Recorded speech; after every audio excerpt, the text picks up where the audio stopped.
충북대학교 한광택 선생님 모시고 생성형 인공지능 시대의 인문학, 그 쓸모와 기여에 대해서 말씀을 드리겠습니다. 네, 한 세 모시겠습니다. 네, 안녕하세요. 요거 공유하기 전에 먼저 짧게 좀 얘기하자면, 코로나 이전에는 이런 기회가 거의 없었던 것 같아요. 네, 난데없이 전혀 알지도 못하는 학회에서 이메일이 와서 발표자들을 구한다고 하고, 그리고 그래서 저는 처음에 죄송한 얘기지만 가짜 사이트인 줄 알고 개인정보, 저의 주민등록번호를 뜯어내려는 가짜 사이트인 줄 알고 페이지도 들어갔는데 잘 판단이 안 되는 거예요. 이 전체 사이트 자체가 가짜인지 아닌지. 그래서 사무실에 전화를 한번 해봐야 되나? 근데 이미 뭐 이게 가짜라면 전화도 진짜처럼 받겠죠. 이런 기회가 전에 없었던 것 같아요. 저는 영어교육과에 있지만 영문학자고 영문학과를 나왔고, 이제 교수가 영어교육과에서 된 이유는 단 하나예요. 임용고사에 문학 문제가 나오기 때문에 영어교육과에 문학 교수를 뽑거든요.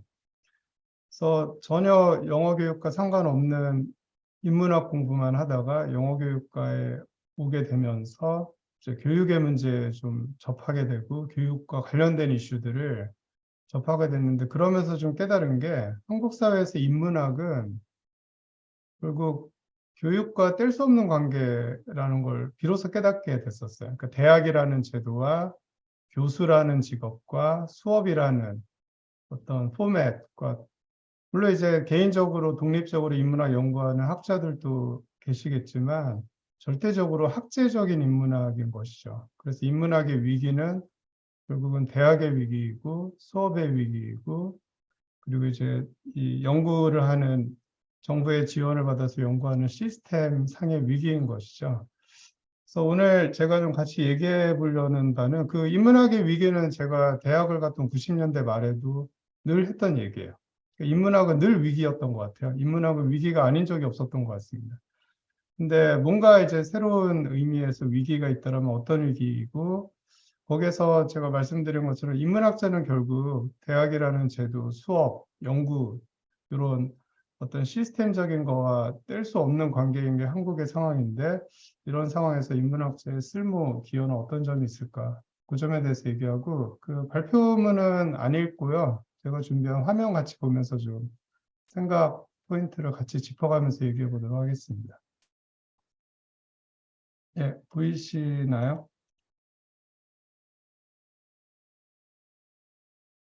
네, 화면 잘 보입니다, 선생님. 예, 요거 보시면 우리가 떠오르는 이미지가 있죠. 그죠? 네, 문화적으로 이게 어떤 이미지인지는 다 아실 거예요. 근데 요즘은 이게 아니라 요거라고 합니다. 네, 더 이상 이제 종이 메시지가 아니라 USB라고 하는데, 사실 제가 1학년 수업, 대학교 1학년 수업을 이번에 했는데, USB 쓴 적이 없는 애가 절반이 넘더라고요. 중고등학교 때. 네, 그러니까 사실 이제 이것도 이미 올드한 이미지가 돼버린 것이죠. 요즘 애들은 USB 잘 안 들고 다닙니다. 예, 한글 파일 우리가 쓰고 있는데 이게 여전히 플로피 디스크 이미지로 되어 있어요. 한글 2023 버전에서도 이 저장 기능은 이 플로피 디스크로 되어 있습니다. 근데 요즘 애들이 이거의 뭔지 자체를 모르거든요. 네, 우리는 알고 있죠. 여기 접속하시는 분들은 아마 조교분들은 모르실 수 있는데, 그래서 미국에서 이게 뭔지 아는 분들은 빨리 암 검사를 받으라고, 나이가 먹은 사람들이니까 40대 이상 50대니까 이제 암 검사 받으라는 이런 공익 광고도 실제로 있었습니다.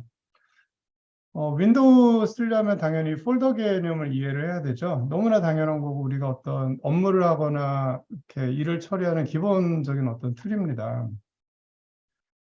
공부하는 학자 입장에서는 이런 식으로 뭘 정리한다 이거는 상상도 못하죠. 빨래바구니처럼.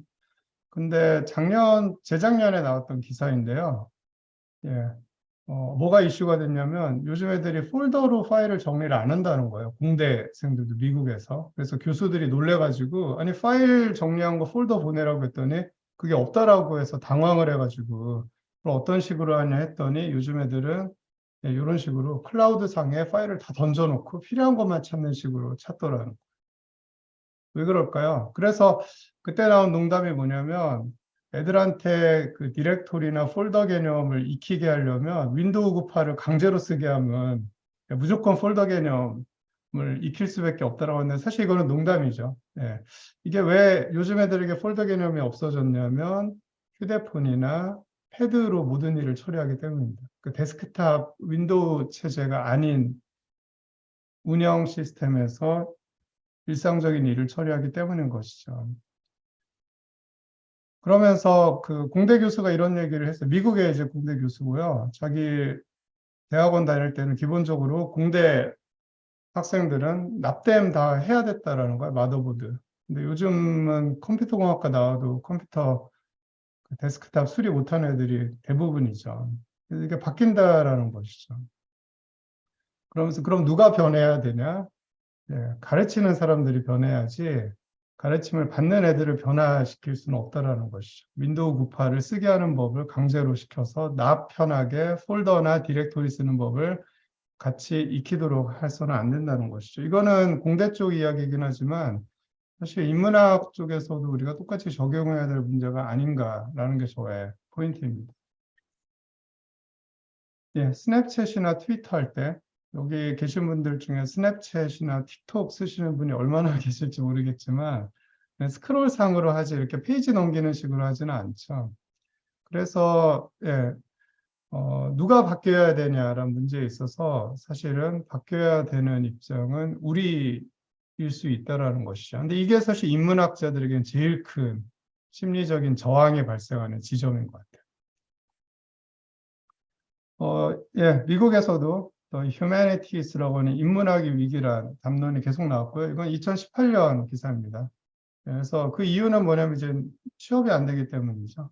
근데 2018년에 처음 나온 게 아니라요. 1997년에 이거 아마 보시면 인문학 전공자들의 이름 아시는 분들도 있을 거예요. 역사학자도 있고 굉장히 유명한 문학 전공자도 있고 이런데 이 사람들이 97년에 미국에서 예, 도대체 인문학에 무슨 일이 벌어지고 있는 거야? 왜냐면 이제 대학에서 제가 아까 말씀드린 것처럼 수업에서 연구 환경에서 변화가 일어난 거예요. 6, 70년대에 인문학의 고고함을 안정적으로 누리던 학자들이 90년대 학생들을 받으면서 인문학의 위상이 예전과 달리 변화했다는 것을 깨닫게 됩니다. 그래서 이때 논의했던 바이고요. 이때 이미 20년 전, 25년 전에 진단을 합니다. 이제 더 이상 인문학이 예전에 어떤 아카데믹 어서리티, 학문적인 권위를 유지하는 것은 불가능할 것이다라고 진단을 했고요. 이게 2023년 3월자 뉴요커 매거진에 실린 기사인데요. 예, The End of the English Major요. 영문학 전공의 종말. 여기 보시면 셰익스피어가 중간에 있고 다 과학 전공을 의미하는 이미지들이 주위를 둘러싸고 있죠. 그러니까 미국에서도 똑같아요. 미국에서도 영문학 전공자가 날로 줄어들고 사실 영문학이 인문학에서 문학에서는 대표 주자인데도 불구하고 미국에서는 국문학이죠. 근데도 이제 더 이상 이 대학이라는 시스템 하에서 그리고 이제 영문 학자들이 배출되었을 때 취업이 안 되는 이런 상황들이 너무 심각해지기 때문에 이 종말이란 표현이 나오게 되었습니다. 그리고 이거는 코로나를 겪으면서 더 심해졌죠. 구글에서 영문학 위기라고 치면요. 영문학 위기에 대한 검색 결과가 아예 안 나옵니다. 예, 그리고 전 처음에 이게 뭔가 했더니 그 영문 학위기, 졸업할 때 주는 학위기 있잖아요. 그러니까 이게 되게 슬픈 거예요. 영문학 위기에 대한 담론이 막 넘쳐나서 그게 기사로 검색되고 이렇게 잡히는 게 아니라 아예 이거에 대한 논의조차도 없는 상황인 거죠. 마찬가지로 뭐 역사학의 위기, 뭐 불문학의 위기, 동문학의 위기, 논의조차 안 되고 있는 위기인 것이죠. 그래서 사실은 제가 생각에는 위기가 아니라 그냥 망한 게 아닌가, 이미 망해버린 게 아닌가라 생각이 듭니다. 하지만 여전히 대학에서 서울대 연고대에서는 여전히 학생을 뽑고 전공자들을 배출은 하고 있죠. 제가 이제 교육 쪽에 있으니까 예전에 없던 풍경들이 올해 2023년 4월 기사인데요. 교대에서 다 뛰쳐나오고 있습니다. 왜 그럴까요? 인구 감소 때문이기도 하고 초등교사라는 공무원 직업에 대한 젊은 세대의 회의가 있기도 하고 그래서 10년 전만 해도 상상도 못했던 장면이죠. 다들 안정적인 교사 되겠다 해서 교대 왔는데 지금은 이게 부산교대 얘기입니다. 부산 지역의 대표적인 부산교대에서 이런 일이 벌어지고 있습니다. 근데 사실 사범대 위기론도 2003년 논문인데요. 계속 있긴 있어 왔었어요. 그러니까 뭐 교대나 사범대가 늘 이렇게 영광을 누렸던 게 아니라 이미 20년 전부터 위기는 분명히 있어 왔었는데 이젠 망하고 있는 거죠. 현상 자체가. 그래서 우리가 인문학이라고 했을 때 이 연관된 키워드들이 굉장히 많이 있습니다. 이런 것들이 있고 뭔가 우리가 인문학을 논할 때는 전공을 불문하고 인간성, 인간의 본질에 대한 논의라는 그런 핵심적인 가치를 공유하고 있죠. 그런데 사실 이 생성형 인공지능이 나오면서 우리가 비로소 갖게 된 질문 중에 하나는 뭐냐면 인간이란 무엇인가요?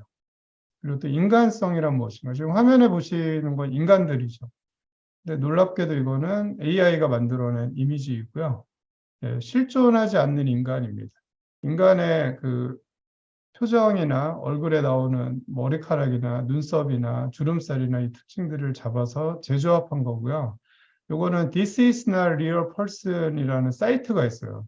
그 사이트에 접속만 하면 실시간으로 계속 인간 얼굴을 만들어줍니다.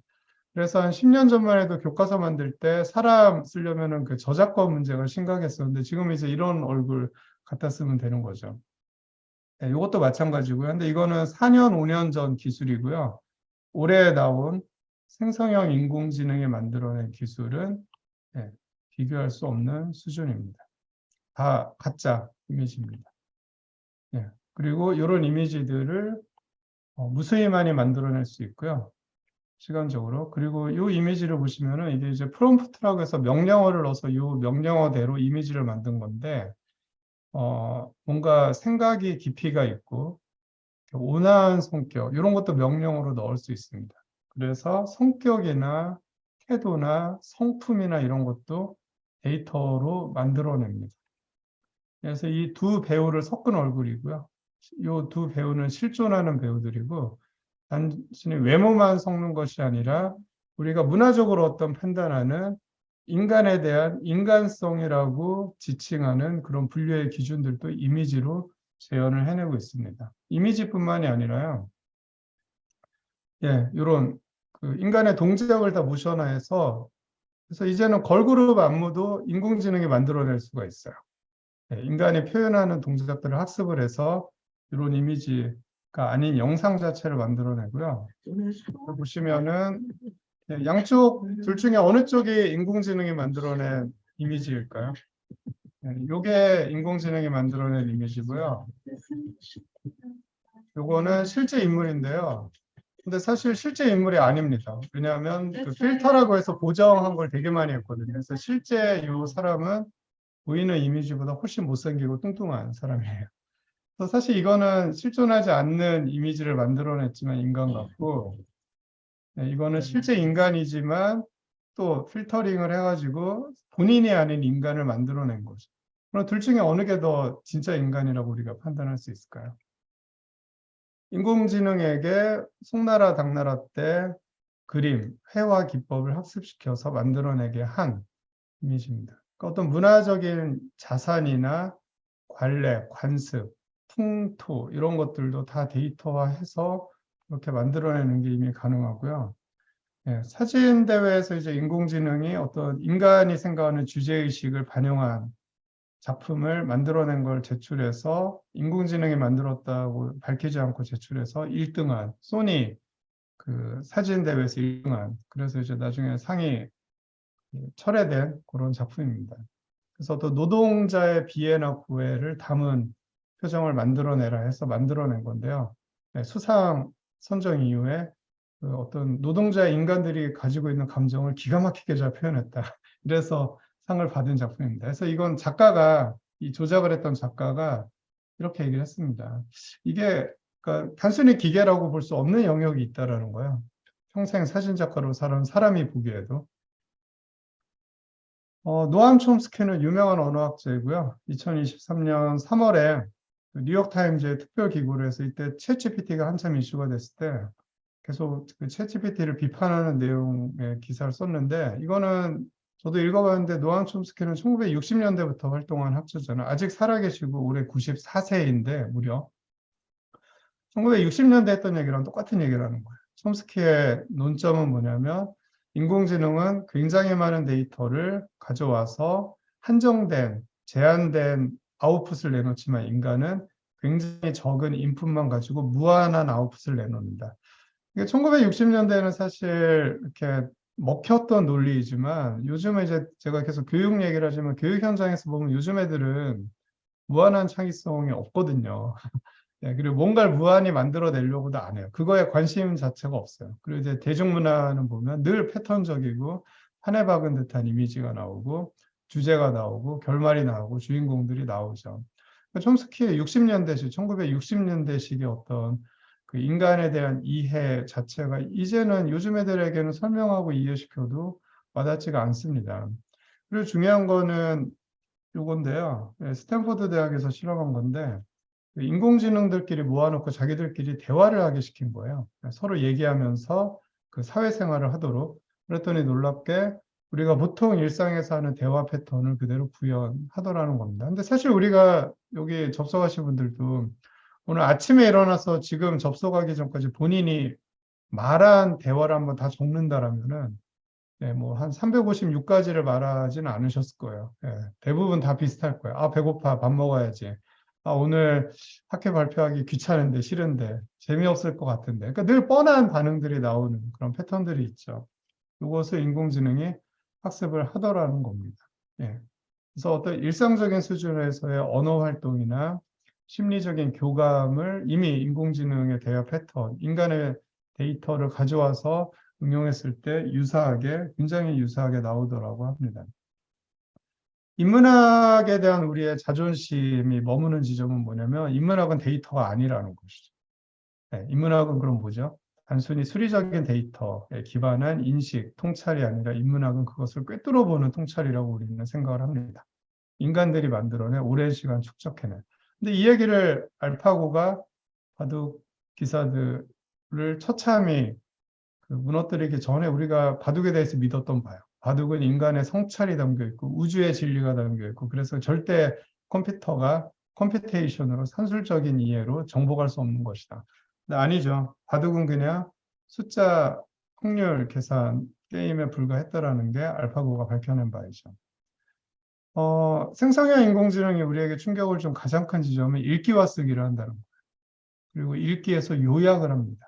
제가 대학 시험을 볼 때 논술 요약을 봤었거든요. 그 요약을 학생들이 제일 어려워했었어요. 긴 글을 읽고 그거를 짧게 요약하는 게 어떤 국어 역량의 정수라고 우리는 생각했었으니까요. 근데 그거를 기가 막히게 하고요. 제가 영문학을 전공하고 미국에서 7년 유학을 하고 온 영문학 전공자인데 챗GPT가 저보다 영어를 잘합니다. 그리고 챗GPT가 사범대 영어교육과 학생들보다 영어를 잘합니다. 예, 그래서 다시 돌아와서 요즘 학생들의 어떤 인식 구조가 폴더에 차곡차곡 정리하는 인식 구조가 아니고 그들이 쓰는 디바이스, 기계의 어떤 운영 체제에 따라서 뭔가를 정리하고 이해하는 사고의 틀 자체가 저런 식으로 빨래바구니처럼 바뀐다라고 했을 때 인문학적인 어떤 사고의 틀과 그거를 연구하는 방법론은 사실 어떤 의미에서는 우리가 오랫동안 한 2000년 동안 큰 변화 없이 산업혁명 이전까지 큰 변화 없이 우리가 이렇게 누려왔던 생활 환경의 조건화 반응이라고 볼 수 있겠죠. 근데 그게 이제 생성형 인공지능으로 인해서 깨지고 바뀌고 있는 거죠.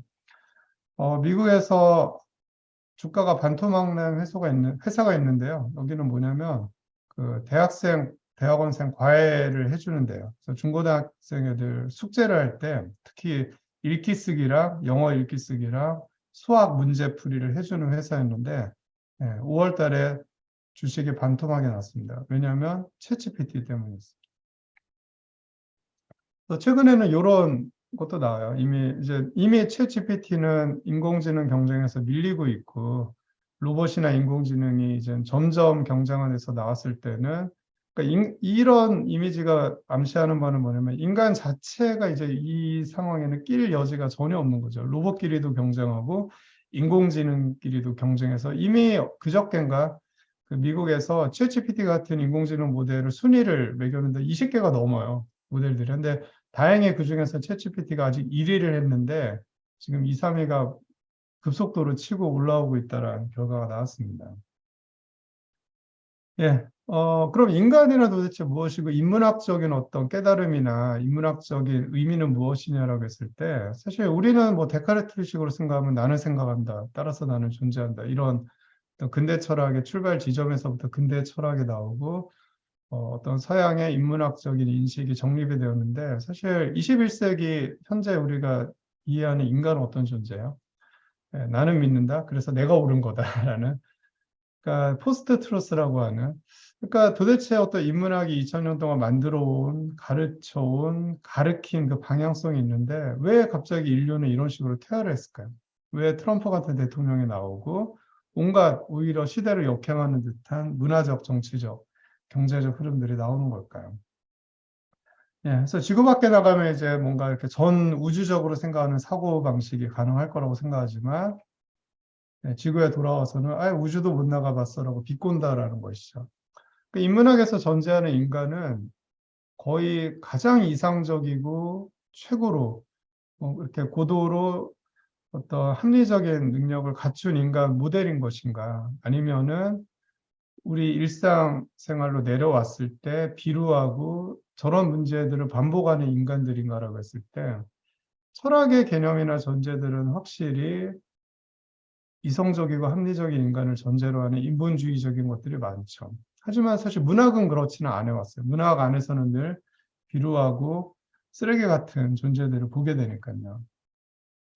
예, 이런 만평도 최근에 나온 건데요. 로봇한테 인간성을 심어주면 오히려 이제 폭력적으로 된다라는 1, 2차 세계대전을 겪어서도 그렇고, 이제 우리는 어떤 인간이 가진 어떤 심성이나 품성 자체가 보편적으로 뭔가 이렇게 인본주의적인 그런 요소를 가지고 있다라는 믿음을 갖기가 어렵죠. 문학만 가지고 살짝 얘기해 봤을 때, 뭐, 플루타르크나 세네카 같은 2000년 전 사람들도 인문학에 대해서 이런 인식을 했었습니다. 예. 그리고 이제 셰익스피어를 뭐 대표적으로 얘기했을 때, 셰익스피어가 뭔가 인간에 대해서 통찰하고 언어적으로 만들어낸 그런 표현들에 우리가 그 깊이를 인정을 했었죠.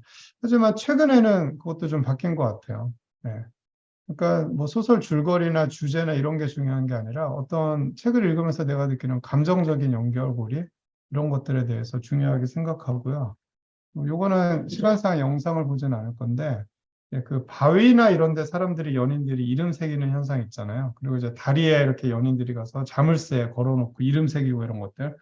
근데 그거에 대해서 사회과학을 전공한 사람이나 자연과학 전공한 사람들은 설명을 못 하는데 작가는 어떻게 설명하냐면 자아가 불안정하고 사랑이 불안정하니까 안정적인 곳에 뭔가 새기는 거다. 이랬을 때 이제 사람들의 반응이 너무 그럴듯한 설명이다. 과학적이지도 않고 뭔가 이렇게 합리적이지도 않은 설명이지만 이해와 감동을 준다라고 합니다. 그러니까 인문학이 우리에게 뭔가 어필하는 지점들은 그게 철학이든 역사든 문학이든 보통 문사철이라고 하는데 사실은 이해와 감동인 영역이 굉장히 컸었죠. 근데 이게 제도화되고 뭔가 시스템화되면서 학문적인 지식을 전달하고 가르쳐주는 기능성이 그동안 너무 강조가 됐었죠. 요건 넘어갈게요. 예, 요거 빨간색 딸기로 보이시죠? 예, 2분 안에 끝내겠습니다. 빨간색 딸기로 보이시는데, 사실 여기에는 빨간색 화소가 전혀 없어요. 예, 요 딸기의 색깔은 요 회색 픽셀 화소입니다. 근데 우리가 이걸 정말이에요. 예, 제가 사기치는 게 아니라, 이거 사실 다 요 회색이에요. 같은 색입니다. 근데 이걸 빨간색으로 보는 이유는 문화적인 편견이 이 딸기 모양을 보는 순간 딸기 색을 뇌가 인식하기 때문이에요. 실제 현실은 회색이지만 우리의 눈은 이거를 빨간색으로 인식을 합니다. 요거 저는 민트색이랑 회색으로 보이는데 그렇게 안 보이는 분들 계시죠? 그죠? 저는 이게 파랑색과 검정색으로 보이는데 그렇게 안 보이는 분들이 있어요. 똑같은 걸 보더라도 색소를 인식하는 뇌의 구조가 다른 사람들은 이걸 다른 색으로 인식을 합니다. 철학만 놓고 봤을 때 우리가 알고 있는 요 유명한 철학자들은 다 백인 남성들이었죠. 특정 시기에 우르르 나와서 어떤 철학적인 담론들을 만들어냈습니다. 근데 이제 2023년 현재 우르르 쏟아져 나오고 있는 담론들은 이런 담론들, 기존의 담론들과 계속 충돌을 하고 있죠. 수능 과목이 제가 고3 때 수능 볼 때는 세계지리, 한국사, 한국지리 다 필수였어요. 근데 지금 이게 다 선택 과목으로 밀려났습니다. 인문학을 떠받드는 어떤 지식적인 과목들이 지금은 다 선택 과목으로 밀려났고 선택을 못 받습니다. 그래서 요즘 애들에게 포르투갈의 수도가 어디냐고 물어보면은 포르투갈이 어느 나라라고 물어봅니다. 예, 이게 내셔널 지오그래픽이라는 잡지가 아시죠? 2014년 5월인데요. 2014년 5월에 태어나 있는 평균 수명이 120년 될 거라고 합니다. 이건 지금 종이 잡지로 안 나오고 온라인으로만 나오죠. 그리고 2015년 2월에 타임지인데 타임지도 종이로는 안 나오고 온라인으로만 나오는데 요때 수명은 142살입니다. 근데 우리는 아마 다 100살 넘게 살 것 같은데 의료기구의 힘으로 그럼 죽음의 의미도 분명히 달라지겠죠. 예, 제가 그 상조에 가입해가지고 상조 메시지를 봤는데 주로 돌아가시는 분들은 명예교수의 부모님이지 명예교수도 거의 요즘 안 돌아가시더라고요. 그러니까 수명이 길어지면은 기존에 우리가 인문학적으로 성찰하고 이해했던 개념들도 달라지겠죠. 헌신이라는 개념을 우리는 디보션이라는 개념을 우리는 굉장히 긍정적으로 이렇게 생각하는데 사실 이것도 디보션이죠. 나치 부역자도 디보션이고 나름대로는 알카에다도 디보션이고 요즘 애들은 디보션을 싫어합니다. 왜냐하면 그게 불편하다라고 생각을 해요. 그러니까 인문학에서 어떤 가치를 부여했던 개념들도 달라지고요. 요즘 애들에게 요 서정주의 신부란 시인데 요 시 읽히면은 이해를 못합니다. 우리 때는 이게 애틋한 감정으로 이해가 됐었는데 요즘 애들은 이걸 폭력적이라고 이해를 합니다. 그러니까 사회인지적인 반응이나 어떤 담론, 개념들을 만들어내고 그거를 교육적으로 소비하는 패턴 자체가 근본적으로 바뀌고 있고요. 거기에 이제 생성형 인공지능이 나와서 우리의 문제를 더 심화시키고 있고요. 이거는 저의 지인 교수님이신데 서울대 국문학과 나오신 교수님이고 퇴임이 1년 남으신 현재 서울대 모대학의 국문과 교수님인데 이런 얘기를 하십니다. 학생들의 감성이나 문화 정학이 크게 변했고 이제 나의 역할은 지식을 가르치는 게 아니라 질문을 하는 역할이 되지 않은 건데 이거를 퇴임하기 2년 전에 깨달으신 거예요. 이제 그래서 선생님 제가 시간이 정리하겠습니다. 정리하겠습니다. 그 일본에서 안즈키 검사를 했었는데 78년 동안 하고 폐지를 했어요. 폐지했던 이유가 아무런 의미가 없다는 걸 깨달은 거예요. 근데 우리가 사실 인문학자들이 인문학에서 전제하고 가르쳐왔던 그 지식 체계들, 개념들을 우리는 굉장히 어떤 금은보화처럼 소중하게 여기는데 그거에 대한 요즘 세대의 판단, 감각, 그거에 대한 어떤 필요성에 대해서 우리가 충분히 들을 기회가 없었었죠. 그리고 생성형 인공지능은 지식이나 지식을 활용하고 나누는 그런 기능 자체를 바꾸고 있고요. 그리고 이런 지식들을 열심히 배워서 대학을 졸업하면 취업을 한다는 신화도 이미 무너져 버렸죠. 이런 상태에서 인문학자들이 할 수 있는 새로운 쓸모와 기여는 질문하는 법이라고 생각합니다. 그리고 그 질문의 기준은 내가 아는 걸 전제로 해서 애들에게 가르치려는 질문이 아니라 나와 학생들이 만나는 지점에서 학생들이 궁금해하는 그 질문을 다시 받아서 다시 질문을 하는 그런 기능이 인문학자의 새로운 쓸모이고 기여라고 생각합니다. 여기까지 하겠습니다. 감사합니다. 예, 선생님 감사합니다. 선생님 그 한광대 중부대 교수님의 그 제목은 생성형 인공지능 시대의 인문학.